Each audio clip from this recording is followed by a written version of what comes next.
Sexual harassment is gross violation of women's right to equality and dignity.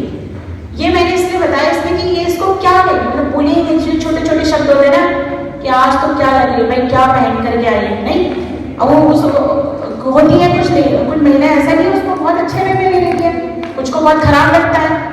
तो ये एक women के ऊपर है कि वो कहाँ पे लाइन ड्रॉ कर रही है।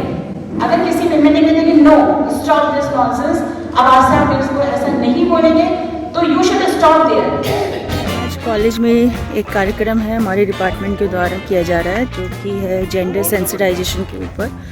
तो इसमें एक टॉक शो ऑर्गेनाइज़ किया गया है जिसमें कि देहरादून की एसपी हैं शाहजहां जावेद, वो आने वाली हैं। तो let's go to the programme.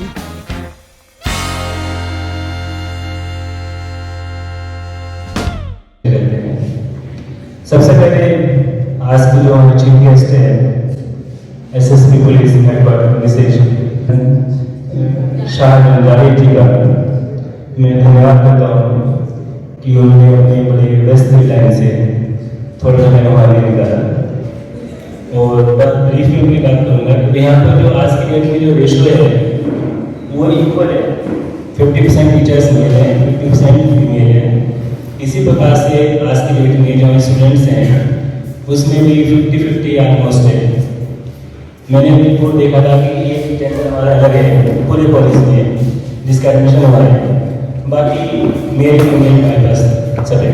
हमारी keynote speaker Mrs Shahjahan Javed ji का मैं बहुत बहुत वेलकम करती हूँ। आपने अपने बहुत बिजी शेड्यूल में, हमें मालूम है जिले की एसपी है तो इनके ऊपर बहुत बड़ी जिम्मेदारी होती है लॉ एंड ऑर्डर मेंटेन करने की, उससे इन्होंने समय निकाला है आप लोगों से इंटरेक्ट करने के लिए। तो मैं एक ओवरव्यू जरूर बताना चाहूँगी आप सबका स्वागत करते हुए जो भी यहाँ पर अटेंड करने के लिए अपना समय दे रहे हैं। इस टॉपिक के बारे में, इस सब्जेक्ट के बारे में जिसका नाम है जेंडर सेंसिटाइजेशन।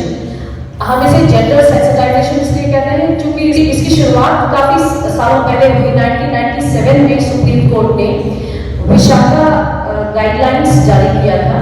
विशाखा गाइडलाइंस जारी करने से पहले इनफैक्ट जब वो विशाखा वाला मैटर एक एनजीओ के माध्यम से सुप्रीम कोर्ट के सामने आया, उससे पहले केवल आईपीसी के दो प्रोविजन 354 और 509 ये दो प्रोविजन थे जो महिलाओं के संबंध में यदि कोई हैरासमेंट सेक्सुअल नेचर का यानी लैंगिक उत्पीड़न जैसी अगर कोई बात, कोई इंटिमिडेशन ऐसा करने का प्रयास करता है तो उसको डील करने वाले केवल 354 और 509 ये दो सेक्शन थे।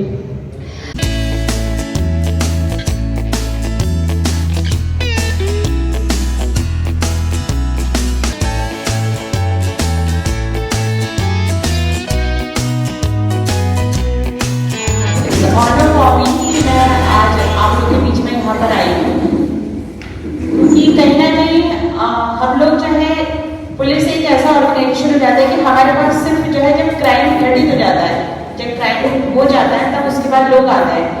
तो ये मेरे लिए बहुत अच्छी अपॉर्चुनिटी है कि आज मुझे आप लोग के बीच में आकर के आप लोग को सेंसिटाइज करने का मैं ये जो अवसर मिला सर को, तो उसके लिए मैं आप लोग की बहुत ज़्यादा थैंकफुल हूँ। भारतीय समाज जो एक पुरुष प्रधान समाज है कि आज की तारीख में भी बेटा होता है तो हम लोग बहुत ज़्यादा खुश होते हैं, बेटी होती है तो कहते हैं ठीक है ना। तो ये जब हमारा बेटा पैदा होता है तो हम उसको जब पालते हैं, पोसते हैं, बड़ा करते हैं तो उसको बेटा बना के पालते हैं।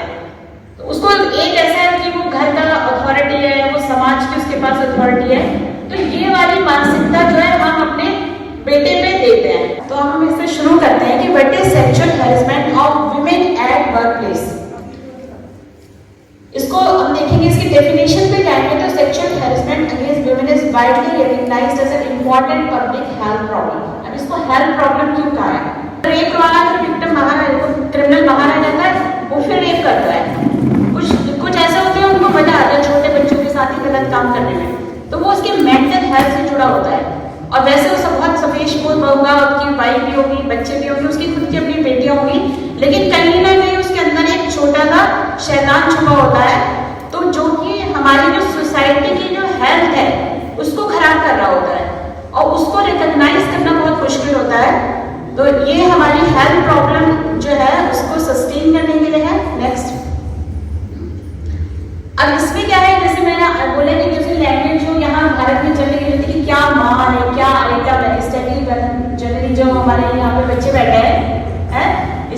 बातें करते हैं। तो women is a thing, मतलब वो क्या सोचते हैं कि एक महिला जो एक वस्तु है उसको कुछ भी कह दो चलेगा।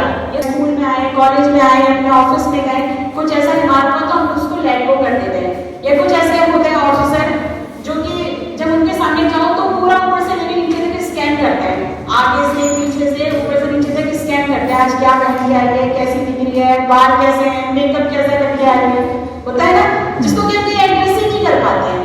ये चीज है a cause of Paranoia and fear. ये क्या होता है कि इससे उस महिला के अंदर कहीं ना कहीं गिल्ट बैठता जाता है, वो कतराती है यार पता नहीं जाऊँ अच्छा होती है अपने साथ में से देखना बैठा तो नहीं बैठा है, फिर मैं मीटिंग के बुलाए जाऊँ नहीं जाऊँ, ऐसा होता है ना। तो ये फियर मन में बैठ जाता है कि पता नहीं क्या करेगा, अब बुलाना है ऑफिस में क्या बोलेगा, मुझे काम देगा नहीं देगा, निकाल तो नहीं देगा, इस टाइप के बहुत सारे डर बैठ जाते हैं। It's a legal requirement to prevent, prohibit and address this issue at workplace. अब हमारे लिए वर्क प्लेस क्या है? जनरली क्या होता है कि हम लोग वर्क प्लेस यानी कि अपना ऑफिस वगैरह मान लेते हैं।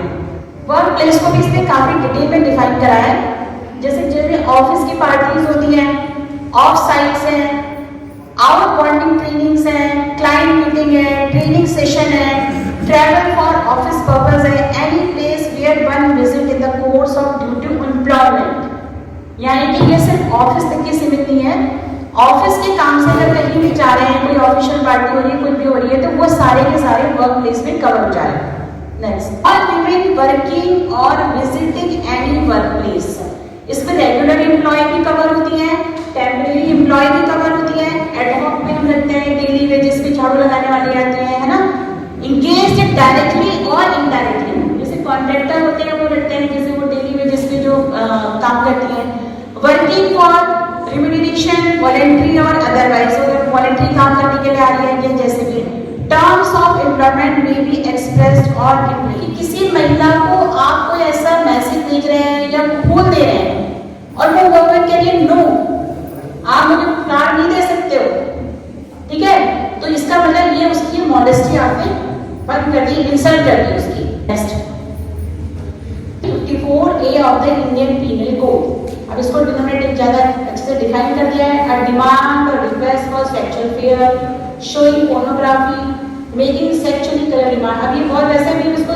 छोटे से बताऊं, जैसे पहला वाला है सेक्सुअल फीवर, कैसा हुआ, सेक्सुअल फीवर वैसा वाला भी नहीं, एक इसलिए कि यार तुम ऐसा कर दो, मैं मुझे किस दे देना, तुम हो गया सेक्सुअल फीवर हो गया।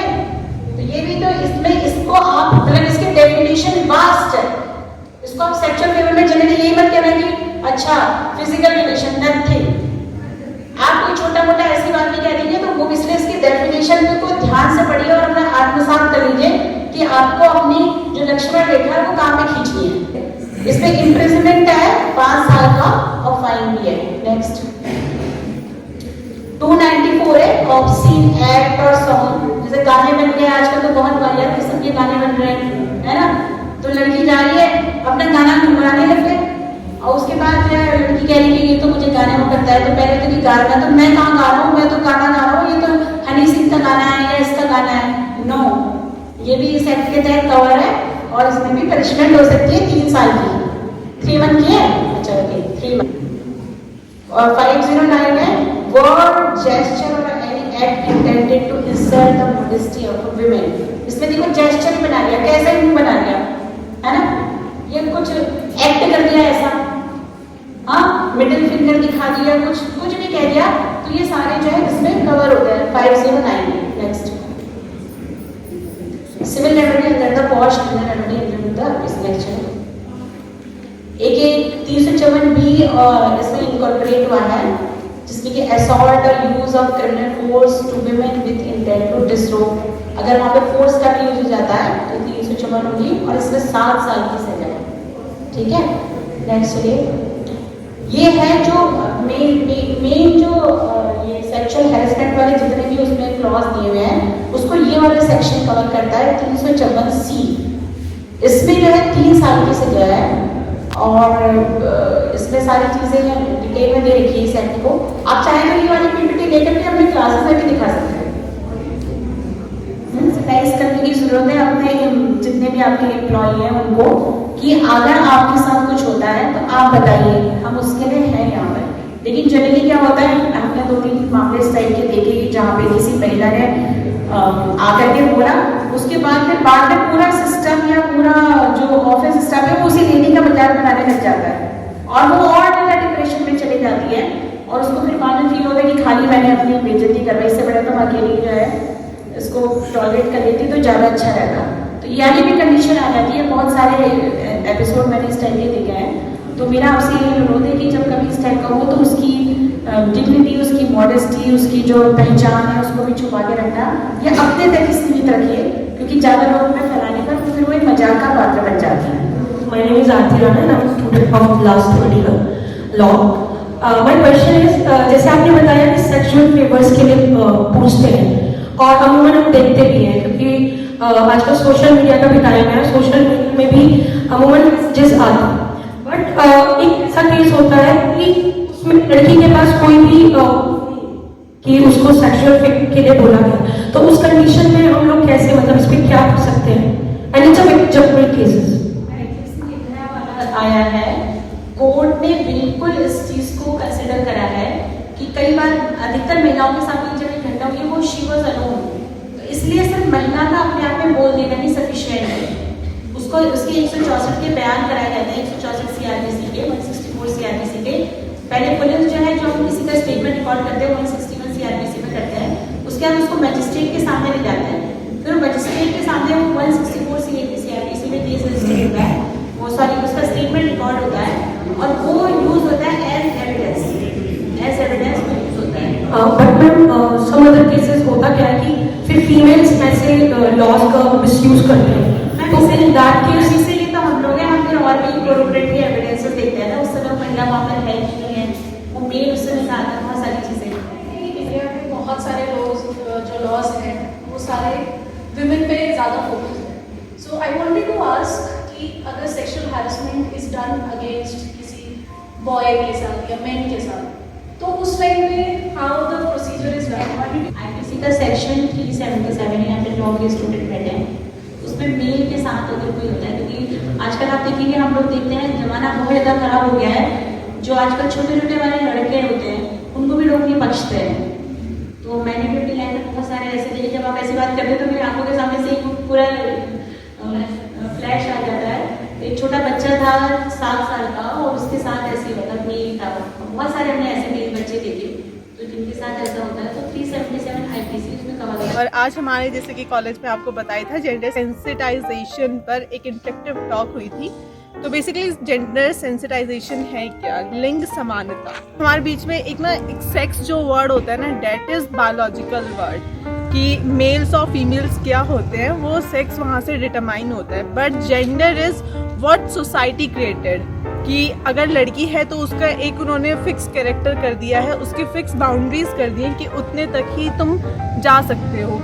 ये क्या कर सकती है, घर के काम, चूल्हा चौखा जो भी आप जानते ही हैं वो सब, और लड़का एक क्या काम कर सकता है, ये सारी चीज़ें, घर का बाहर का ज़्यादातर काम लड़का संभालेगा, लेट नाइट तक बाहर, गलत लैंग्वेज को यूज़ लड़का कर सकता है, लड़की नहीं कर सकती है। जो चीज़ें हमने खुद जेंडर के बेसिस पर डिफाइन कर दी है। तो जेंडर इज़ नॉट कि लड़का लड़की, वो हमने एक कैरेक्टर उनका जो डिफाइन किया उसको बोलते हैं जेंडर। कि अभी इंडिया की अगर हम रैंकिंग देखें 2020 में इट वाज 112 थी, एंड अभी 2021 में क्या होता है, रैंक में हमारी गिर जाती है, नाउ इट बिकम 140, तो 28 उसका वो भी आया। कहीं ना कहीं क्या होता है, हमारी जो सोसाइटी हो रही है वो डिग्रेड हो रही है। अभी हमें अंदर भी बताया गया। तो सबसे यही है कि पढ़े लिखे होने के बाद एटलीस्ट इन सब चीज़ों को ध्यान में रखें कि तुम्हारा क्या कैरेक्टर है, तुम किसी का जेंडर के बेस पे किसी का काम डिफाइन नहीं कर सकते हो। हम अगर कॉलेज में आ रहे हैं तो लड़का लड़की साथ में पढ़ रहे हैं, अवेयर बनो, और यही अवेयरनेस दूसरों तक, लॉ के स्टूडेंट्स हैं हम, दूसरों तक भी फैलाएं, यही मेरी आप सबसे उम्मीद है। Thank you. और हाँ, जैसे कि ये सब तो आपने सुन लिया है, लास्ट इस चैनल को लाइक सब्सक्राइब करना ना भूलें और ज़्यादा से ज़्यादा वीडियो को शेयर करिएगा। Thank you.